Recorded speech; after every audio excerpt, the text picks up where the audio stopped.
YouTube channel chemical technical में। दोस्तों आज जो हम टॉपिक डिस्कशन करेंगे वो केमिकल टेक्नोलॉजी फर्स्ट, जो कि chemical engineering petrochemical third semester में है। उसमें आपको मैंने पहले ही ऑलरेडी इस पर काफ़ी सारे लेक्चर्स बना दिए हैं, तो उनको लेक्चरों को ज़रूर से ज़रूर देख लें। तो इसमें आपको मैं फर्टिलाइजर इंडस्ट्रीज में आपको अमोनिया बनाना सिखाऊंगा, सॉरी यूरिया कैसे बनती है। उसमें पहले लेक्चर में आपको, इससे पहले लेक्चर में मैंने अमोनिया बनाना सिखाया था, अब इसमें यूरिया बनाना सिखाऊंगा। तो यूरिया देखते हैं, यूरिया का फॉर्मूला एंड इसकी प्रोसेसिंग क्या होती है वो पूरा देखेंगे। तो बने रहिए वीडियो में एंड तक। और आप अगर आपने अभी तक हमारे जो पिछले लेक्चर्स हैं उनको नहीं देखा है तो उनको जाकर पहले देख लें, ठीक है, जैसे कि आपको इस लेक्चर तक आपको बहुत ही ज़्यादा नॉलेज प्राप्त हो सके, ठीक है। तो चलते हैं केमिकल फार्मूला। केमिकल फार्मूला इसका यूरिया का जो फार्मूला होता है NH2CO NH2 होता है, ठीक है। इसमें यूरिया का एक कार्बनिक उर्वरक है, वो है N2 का महत्वपूर्ण स्रोत है, ठीक है, सोर्स है। जो आजकल प्राप्त उर्वरकों में सबसे अधिक है, इसमें नाइट्रोजन होती है, वो 46% नाइट्रोजन पाई जाती है, किसमें, यूरिया में, ठीक है। ये आपने देखा होगा, जैसे किसान लोग बोरी लेकर आते हैं यूरिया के, उस पर नाइट्रोजन N2 लिखा होता है, वो 46% लिखा होता है, ठीक है। यह सर्वप्रथम बॉयलर द्वारा लेबोरेटरी में बनाए जाने वाला कार्बनिक तत्व तथा जिसे अकार्बनिक पदार्थ NH4CN मतलब अमोनियम साइनाइड को गर्म करके बनाया गया था, ठीक है। तो अब आगे चलते हैं। आगे क्या है इसमें, रॉ मटेरियल मतलब जो हमारे कच्चे, जिससे अमोनिया बनाया जाता है, उसको रॉ मटेरियल, जो कच्चे मटेरियल, जो कच्चा माल होता है उससे अमोनिया का बनाते हैं, वो क्या है हमारे रॉ मटेरियल NH3CO गैस मतलब CO2 गैस, जो कार्बन डाइऑक्साइड गैस है, ठीक है। इसको हम इंडस्ट्री मेथड से बनाते हैं। तो इंडस्ट्री मेथड इसमें है, इंडस्ट्री मेथड ऑफ यूरिया को इंडस्ट्री निर्माण में दो विधियों द्वारा बनाया जाता है। जो इसका निर्माण करते हैं तो वो दो विधियों द्वारा होते हैं, उनको बारी बारी से एक एक विधि लेकर हम आपको अच्छे से समझाएंगे। तो बने रहिए वीडियो में एंड तक, टॉपिक बहुत ही मज़ेदार होने वाला है, इसलिए वीडियो को कर दें लाइक। तो हमारा जो फर्स्ट टॉपिक है, फर्स्ट जो इसका भाग है, जो विधि है इसकी, जो क्या है, decomposition decomposition of ammonium carbonate, ठीक है। इसमें मतलब जो अमोनियम कार्बोनेट है वो डिकम्पोजिशन होगा, ठीक है। तो लिक्विड NH3CO2 लिक्विड, दोनों लिक्विड होंगे, उनको मिक्सचर में उसको मिक्सचर मिलाएंगे उनका, ठीक है। उसके में उच्च ताप जो टेम्परेचर लेंगे, वो आपका टेम्परेचर होगा वो 170 से 190 डिग्री तथा 100 से 120 ATM प्रेशर पर गर्म करते हैं, ठीक है। इसको कितने टेम्परेचर पर गर्म करते हैं, 170 से 190 डिग्री टेम्परेचर पर, ठीक है। ये 170, ये आपको दिखाई दे रहा होगा, 170 90 डिग्री टेम्परेचर, ठीक है।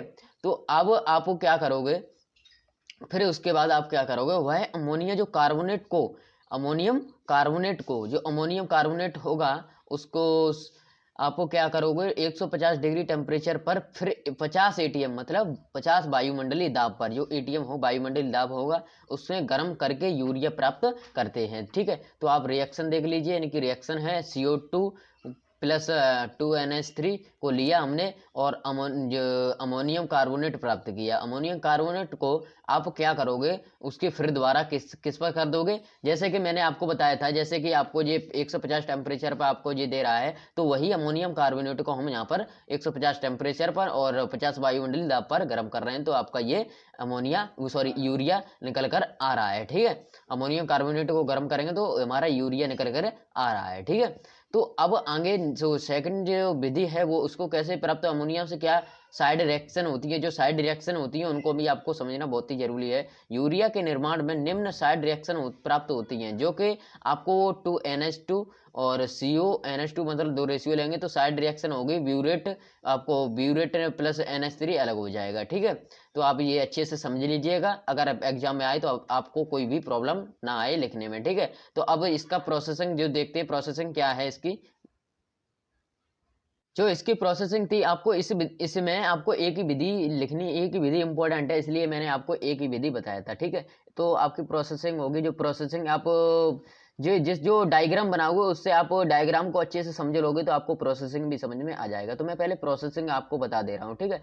तो 2 से 5 मोल लिक्विड NH3 के लेंगे और 2 से 5 मोल आपके कार्बन डाइऑक्साइड के लेंगे, ठीक है, जो फिर उसको ऑटोक्लेव में उच्च दाब पर गर्म करते हैं, ठीक है। वो आपको मैंने रिएक्शन में बताई दिया है, वो रिएक्शन है वही इसमें सेम आपको बताना है, जो कि आपको प्रोसेसिंग में जो प्रोसेसिंग हो रही है आपकी, जो कि इंडस्ट्रीज में आपको यूरिया बनाना सीख रहे हो, उसमें आप मतलब क्या क्या प्रोसेसिंग है वो आप इसी से सीखो। यहाँ पर देखो, आप इस पर यहाँ पर किताबी भाषा से समझोगे, फिर आपके बाद इंडस्ट्री में अगर जॉब करने जाओगे तो आपको बिल्कुल डिटेल से आपको समझ में, उससे प्रैक्टिकल सामने जब बनेगा ना, तो आप नहीं कहोगे हाँ किताब में हमने देखा था ये ऐसे हो रहा था, ये ऐसे हो रहा था, आपको सब दिखाने में आ जाएगा, ठीक है।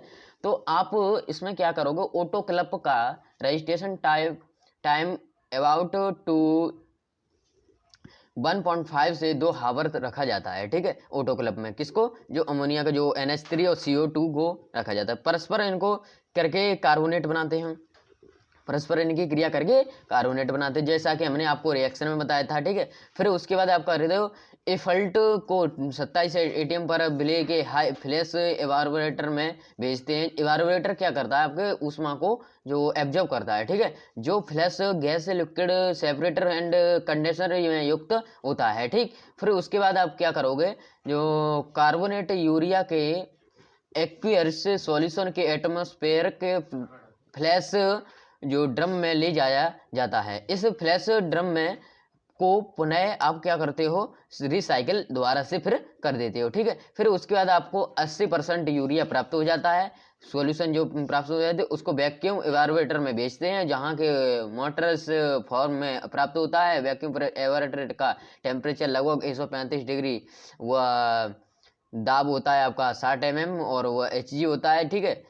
फिर उसके बाद आप 9 मोल्ट यूरिया को फिलिंग टावर में भेज गिराते हैं, जिससे आपको बुकेट व फैंस लगे होते हैं, जिसमें आप क्या करते हो, फैंस के द्वारा आप ऊपर से गिरते हुए गर्म यूरिया को ठंडा करते हैं। फैंस का मतलब ये पंखा होते हैं, वो यूरिया को ऊपर से गिरती है, हॉट यूरिया गिर रही है, तो उसको आप क्या करोगे, ठंडा करते हुए पंखे को लगा रहते हैं, वो पंखे आपको यूरिया को ठंडा करते हैं, ठीक है। अतः इसमें स्क्रीन से होते हुए बेल्ट कवेयर से सिलो तक पहुंच जाता है, ठीक है, जहां पैकिंग होती है, ठीक है। पैकिंग मतलब जो आपकी बोरी होती है, जो आपका कट्टा होता है, उसमें आपको पैकिंग होती है, वहां तक पहुंच जाता है, ठीक है। अब आपका इसका मैं आपको इसका नोट पॉइंट देख लीजिए। नोट पॉइंट क्या है इसका, मैं आपको बता रहा हूँ। जो ब्यूरेट के निर्माण को रोकने के लिए यूरिया का टेम्परेचर उसके मेल्टिंग पॉइंट से अधिक रखा जाता है। मतलब क्या है, ब्यूरेट के निर्माण को रोकने के लिए जो ब्यूरेट बनना था आपका, जो मैंने साइड रिएक्शन दिखाई थी आपको, उसमें आपको ब्यूरेट जो टेम्परेचर उसका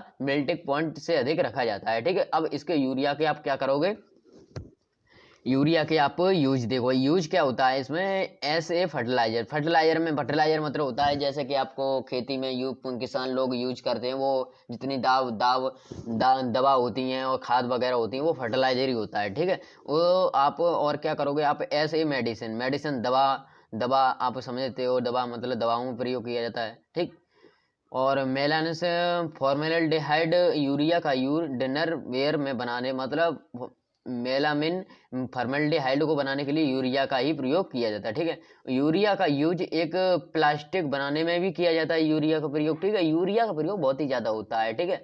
आप केमिकल इंडस्ट्रीज में घुसने के बाद आपको सब प्रोसेसिंग पता चल जाएगा, क्या क्या प्रॉपर्टी देता है ये मटेरियल जो हमारा बनना है, किस किस में। यही नहीं कि किसान लोग फसल में ही अपना लाभ प्राप्त करते हैं उसको लगा करके, बट आप और भी रिएक्शन जो आपकी और भी मटेरियल बनते हैं इनका उसमें भी प्रयोग किया जाता है, ठीक है। इसकी फिजिकल प्रॉपर्टीज देख लीजिए आप। फिजिकल प्रॉपर्टीज क्या हैं आपकी, जो मॉलिक्यूलर वेट होता है, इसका मॉलिक्यूलर वेट फिजिकल प्रॉपर्टी है, एक सफ़ेद क्रिस्टली पदार्थ होता है, मतलब सफ़ेद रंग का होता है, ये तो आपको नॉर्मली से पता होगा, ठीक है। तो आप इसमें छोटे छोटे जो गोल गोल से छोटे छोटे दाने से होते हैं, ठीक है, वो आप अच्छे से समझ रहे हो। 2 टाइप के होते हैं, मोटी खाद बोलते हैं उसकी देसी भाषा में, जैसे गांव की भाषा मोटी खाद वाली ले आओ बोरी, छोटी खाद वाली भी ले आओ, ठीक है। तो ऐसे मतलब ये होती है, ठीक है।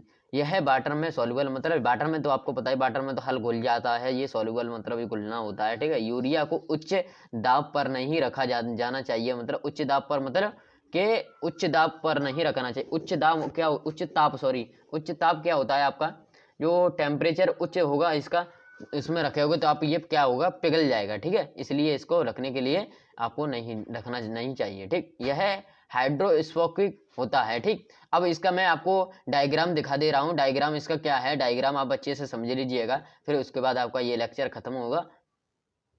डायग्राम में आपका क्या कह रहे हैं, डायग्राम में क्या है, आपको जैसे मैंने आपको बताया था, जैसे कि प्रोसेसिंग में आपको मैंने पूरा डिटेल से बताया था, वही इस डायग्राम में आपको देखने को मिलेगा। ठीक है, तो आप इस डायग्राम को अच्छे से समझ लीजिए और अच्छे से इसको नोटबुक में जो भी नोट्स बना रहे होंगे उसमें आपको अच्छे से बनाकर समझ लीजिए। ठीक है, क्योंकि आपको बार बार लेक्चर को देखने की जरूरत ना पड़े। ठीक, उसमें आपको ज़्यादा ही बेहतरीन समझ में आएगा। जब तक कि आप वो पूरा लेक्चर नहीं देख लोगे तब तक आपको कोई समझ में नहीं आएगा। ठीक है, आपकी प्रोसेसिंग आपको हाल पता चल जाएगा, कहाँ से शुरू हो रही है, कहाँ पर एंड हो रही है। ठीक है, तो मैं आपको लेक्चर समाप्त करता हूँ, और आपको ये लेक्चर पसंद आया तो लेक्चर को लाइक करें और ज़्यादा से ज़्यादा अपने दोस्तों एंड कॉलेज ग्रुप में भी शेयर करें। और आपने अभी तक हमारा चैनल सब्सक्राइब नहीं किया तो चैनल को जरूर सब्सक्राइब कर लें, जैसे कि आपको नोटिफिकेशन मिलती रहे और आपको लेक्चर मिलते रहे। ठीक है, तो तब तक के लिए जय हिंद दोस्तों, और आप मिलते हैं नेक्स्ट लेक्चर में। ओके।